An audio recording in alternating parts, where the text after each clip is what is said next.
Ya, terima kasih Anda masih bersama kami di Beranda dan kita masih membahas soal bagaimana beretika di sosial media. Tadi komentar dari penelpon, perlunya pengawasan orang tua dan juga pendidikan berperan penting juga ya agar bisa lebih belajar lagi bagaimana menggunakan sosial media ya Mas. Betul. Jadi sebenarnya gini, sebenarnya kita itu kan sudah diajarin etika, ya. Etika di rumah, etika di kampung, etika di sekolah dan ada sebenarnya. Dan itu memang tidak tertulis. Contohnya apa? Kita tidak boleh membentak orang tua kita, itu etika, ya kan? Kita tidak boleh kemudian memarahin anak buah kita di depan orang lain, itu etika. Kita tidak boleh gosipin bos kita, itu etika. Nah itu etika-etika yang di offline yang sudah kita sepakati, itu berlaku juga di online. Ya. Jadi kalau kita nggak boleh memaki-maki orang di hadapan banyak orang lain, itu juga kalau kita memaki-maki pihak lain di media sosial, itu sama aja dengan memaki-maki orang di depan publik. Makanya kayak Floran itu secara etika itu nggak benar, nggak boleh dibela-bela. Orang semacam itu kemudian makanya mendapatkan sanksi sosial, ya. Tetapi kalau kita menilai seseorang juga nggak boleh semena-mena, kan? Harus lihat konteksnya kenapa sampai begitu.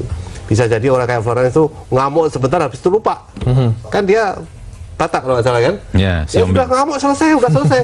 Jangan ditilai dari orang Jawa. Orang Jawa, lihat orang ngamuk aja udah ini kan, gitu. Ya makanya ini, konteks harus dilihat. Sosial media adalah text based, sosial media adalah picture based, sosial media adalah berbasis video. Kalau kita kemudian hanya melihat dari sisi itu, kita akan kehilangan sisi lain. Melihatnya harus dengan konteksnya, gitu. Makanya pelajaran bagi media sosial adalah apa? Satu, yang penting etika-etika yang di offline taruh juga di online, selesai. Gitu.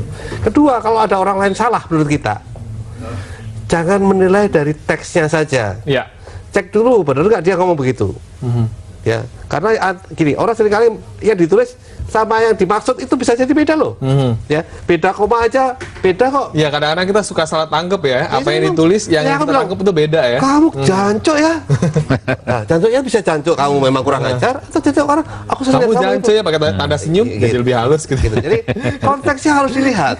Konteksnya harus dilihat supaya kita adil menilai orang gitu. Dua hal itu kalau kita gabungkan selesai. Itu sebabnya saya selalu mengatakan begini, banyak orang ribut di media sosial. Sebenarnya antara mereka itu sudah santai-santai aja. Kalau A berantem sama B itu sudah sambil ketawa-ketawa tuh di luar pakai handphone dia mungkin ketawa-tawa. Itu habis itu peluk-pelukan gitu ya.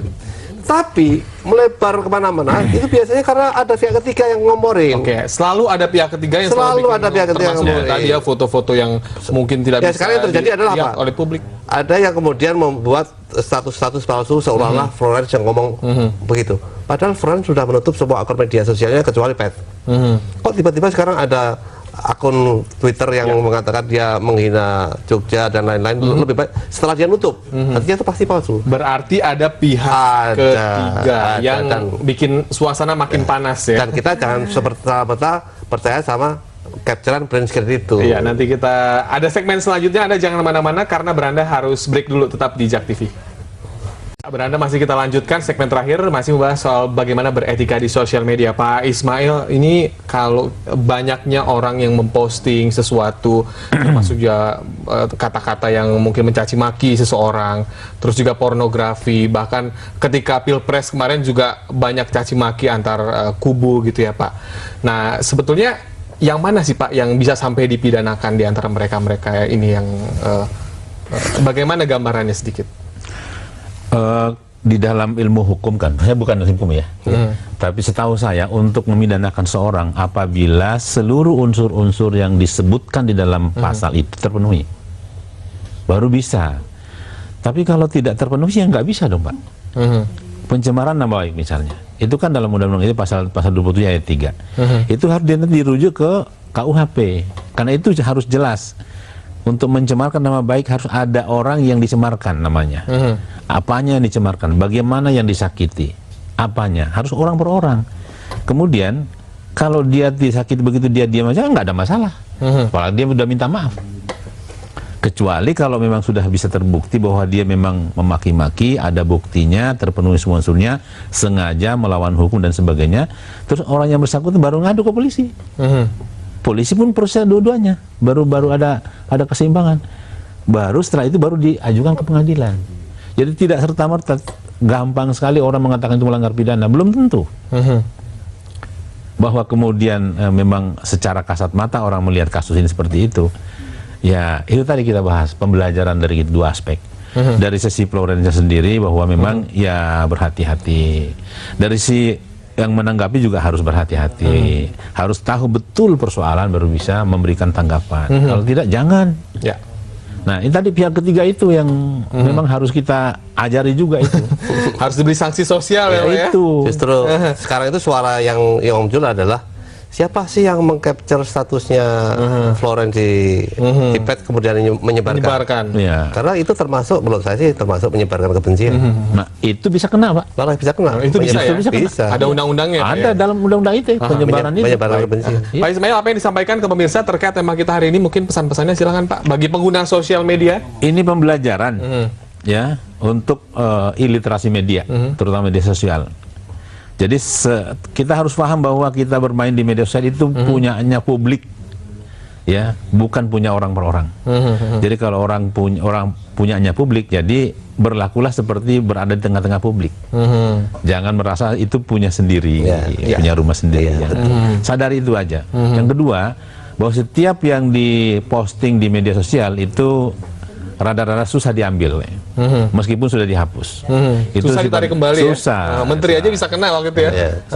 Itu mungkin orang yang mempersoalkan kemudian black campaign kemarin capres cawapres, boleh jadi capres sudah terpilih, dianya masih berurusan sama hukum. Jadi itu harus pembelajaran yang positif.